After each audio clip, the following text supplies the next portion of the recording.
खोल पाए तो इसका मतलब कि घर के भीतर ही मरना तय है। और इसीलिए अपना वोट दान नहीं करना। हम क्या करते आए अभी तक? मतदान कहते हैं ना, जबकि ये वोट क्या है? अधिकार है। 1932 के पहले आपको वोट देने का अधिकार नहीं। और वो भी प्रस्ताव जब बन रहा था तो गांधी एंड कंपनी ने ये प्रस्ताव रखा था कि जो लोग पूंजीवादी लोग हैं, मतलब जिनके पास पूंजी है और जो ग्रेजुएट हैं कम से कम, उन्हीं को वोट देने का अधिकार मिलना चाहिए। 1932 में हमारे समाज के 0.7% लोग ग्रेजुएट थे। 0.7, इसमें मुस्लिम ज्यादा था। मुस्लिम हमारे समाज का आदमी है, लेकिन धर्म की वजह से हम उसको अपना नहीं मान रहे हैं। वो घुसेड़ रहा है बीच में धर्म ला करके, क्योंकि मुस्लिम इस देश का शासक रहा है, इसलिए शिक्षा थोड़ा बहुत उनमें थी। तो 0.7% एजुकेटेड लोग थे, तो मतलब वोट देने का अधिकार किनको मिलता? यदि ये राउंड टेबल कॉन्फ्रेंस में बाबा साहब ने अधिकार की लड़ाई नहीं लड़ी होती तो आज हमको वोट देने का अधिकार नहीं।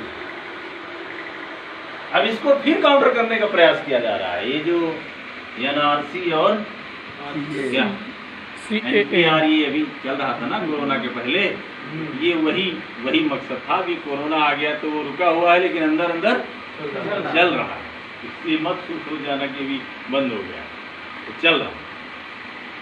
तो भविष्य में आपको ये तय करना चाहिए कि क्या हम अगली पीढ़ी को कुछ बचा के देना चाह रहे हैं या नहीं देना। उदाहरण के लिए मैं आपके यूपी में आज खड़ा हूं, ये विधानसभा रिजर्व है ना, लेकिन जिनके लिए रिजर्व है उनकी संख्या बहुत कम है? तो काहे रिजर्व हुई भाई? सवाल है कि नहीं? भाई संख्या उनकी ज्यादा होती तो रिजर्व करना उचित था, तो क्यों ऐसा कर दिया गया भाई? क्यों ऐसा कर दिया? क्योंकि ये पता चल गया उनको पिछले 20 सालों में, पिछले 20 साल में अनरिजर्व रहे कि यदि ये जागरूक हो रहे हैं SC ST OBC के लोग, तो यहाँ कुर्मी के अलावा दूसरा कोई विधायक बनवे नहीं करेगा। तो अब क्या करो? रिजर्व कर दो। तो रिजर्व कर दोगे तो एक ही कैटेगरी का आदमी लड़ेगा, फिर इनकी मजबूरी होगी किसी न किसी को वोट देंगे, और वो रिजर्व आदमी हमारे जेब का आदमी होगा। तो ये जेब का आदमी आप पैदा करना चाह रहे हो या इस देश के बीच में, समाज के बीच में नेता पैदा करना? क्या करना चाहते हो? समाज का नेता यदि आप बनाना चाहते हो तो फिर आपको उसकी लगाम आपके हाथ में रखने की जरूरत है। यहाँ ऐसा नहीं कि वो जीते आपके वोट से और काम किसी और का करे। तो इसीलिए लोकतंत्र में ये अवसर आपके साथ है। जैसे अभी आपने कहा कि भी आपको 70% मिलने जा रहा है। कैसा कहा उन्होंने? 15% SC का और 7.5% ST का रिजर्वेशन है। तो कितना गया कुल? 22.5, 23 मान लेते हैं, 25 मान लेते हैं, कितना बचा अभी? और हम उनको टिकट देने वाले नहीं हैं। किनको? विदेशियों, है ना? तो विदेशियों को हम टिकट नहीं देना चाहते हैं, तो ये 75% सीट किसको मिलेगी फिर? तो ये OBC चाह ही नहीं रहा है कि हम लें, हैं? कभी बीजेपी की तरफ भाग रहा है, कभी कांग्रेस की तरफ भाग रहा है, कभी सपा की तरफ भाग रहा है, ऐसे ना वहां मिल नहीं रहा है, लेकिन भाग रहा है। तो हमें जहां मिल रहा है वहां जाना चाहिए या जहां नहीं मिल रहा है वहां जाना चाहिए? और एक बात और बता दूं, आज आपको लग रहा होगा कि ये नए लोग हैं, नई पार्टी लेके आए हैं, ये पार्टी नई वही नहीं है, नाम जरूर नया। बीएसपी का जो नाम था, जो काम था, उसी काम को हम अब सुधार करके दूसरे रूप में आ गए। बीएसपी में शुरू में था कि हम इनको नहीं मिलाएंगे, और अब मिला दिया गया ना, मतलब उनके कब्जे में। और उसका सबक लेकर के हमने ये शपथ लिया है, क्योंकि हमारे पुरखों ने ये संदेश दिया है कि जिस संगठन में ब्राह्मण रहेगा उसका सत्यानाश किए बगैर नहीं छोड़ेगा।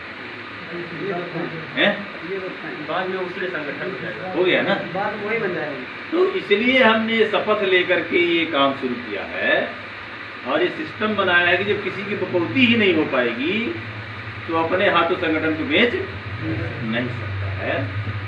और इसीलिए जो लोकतंत्र का मामला है, यहाँ यदि आप 20 लोग हो तो किसी मुद्दे पर सबकी बात हमें सुननी है, अकेले कोई निर्णय नहीं लेना है। इसी को संस्थागत लोकतांत्रिक व्यवस्था कहा है। और इसीलिए आज आप यदि हम सब हमारे समाज के लोग जुड़ते हैं तो कल ये कमांडर रहेंगे, और यदि ये पीछे रहते हैं तो कल ये डिमांडर रहेंगे। डिमांडर मतलब मांगने वाला, तो फिर वो देने वाले के मनसा पर निर्भर रहेगा कि वो आपको देना चाहता है या नहीं।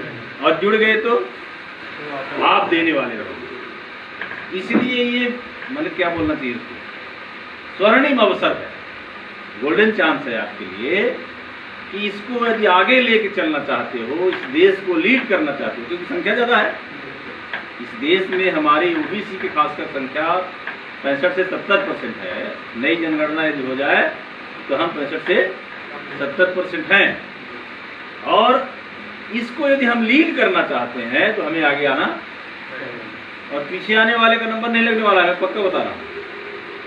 मैं इस देश में, मैं इस दुनिया में रहूं या जो पीछे आएगा वो पीछे। भाई आप किसी गाड़ी से मान लो सवारी कर रहे हो, जो पीछे जा रही तो पीछे ना लौटेगी हैं। इसलिए सवारी कहाँ करना, पहली गाड़ी। इसी कारण पहली गाड़ी छूट गई मान लीजिए, इसी कारण बस, तो दूसरी गाड़ी तो छोड़ ही नहीं। तो इसलिए ये चौपाल कार्यक्रम में गांव की समस्या और उसका समाधान, ये बात लेकर यहाँ हम आए हैं। गांव की समस्या जो हमने आकलन किया है वो क्या है, आपके गांव में यदि अच्छी बरसात शुरू हो जाए, अच्छी बरसात शुरू हो जाए तो इस रास्ते की हालत क्या होगी, जाम है, बच्चों के लिए ये गांव की समस्या नहीं है क्या, समस्या है? क्या आपके मन में आया कि समस्या का हल निकलना चाहिए? ये बहुत छोटी समस्या, बहुत बड़ी समस्या नहीं है। हमारे लिए कोई समस्या नहीं है, लेकिन हम जहाँ रह रहे हैं